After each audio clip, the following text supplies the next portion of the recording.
Assalomu alaykum do'stlar, sizlar bilan birga Lashinbek FF jigarlar. Короче, menda ko'pchilik stream qilayotganimda stream qilishni o'rgating YouTube'dan deb so'rayapti. O'shaning uchun men bugungi videoda YouTube'da qanday qilib stream qilishni o'rgatib o'taman. Demak, biz YouTube'ga o'tib olamiz. Hozir YouTube'dan qanday stream qilishni o'rgataman. Xo'sh, mana YouTube'ga ham kirib oldik. YouTube'da nima qilamiz? Bu yerda birinchi bo'lib akkauntni ko'rib olamiz. Qaysi akkauntda stream qilmoqchisiz? Undan keyin o'rtada plus tugmasi bor, o'shani bosamiz. Bu yerda jonli degan joyga olib o'tadi o'zi, YouTube'da o'zi.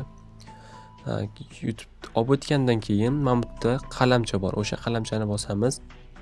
Mana bu yerga rasm qo'yamiz. Xohlagan rasmlaringizni qo'ysanglar bo'ladi. Men shu rasmni qo'ya qoldim. Ko'rsatish uchun, videoga ko'rsatish uchun shu rasmni qo'ydim.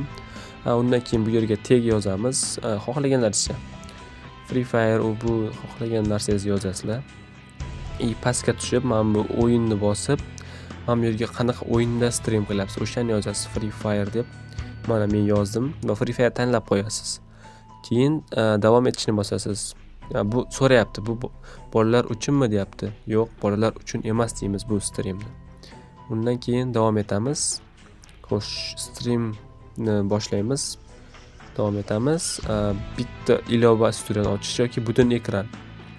Biz uni butun ekran ustidan ochishga o'tkazib qo'yamiz. U butun ekran ustidan ochiladi. Mana do'stlar, ko'rganlaringizdek butun ekran deganni bosdim va streamni yoqdim. Bu yerda YouTube platformasida o'zidan stream qilyapman men hozir. Hech qanaqa programmasiz. Programmalarga fayl, boshqa narsalar kiritish kerak bo'ladi. YouTube'ga akkauntingni kiritasan bo'ldi, o'zing stream qila olasan. Video yoqqan bo'lsa, jigarlar, kanalga obuna bo'lib, like bosishni unutmang.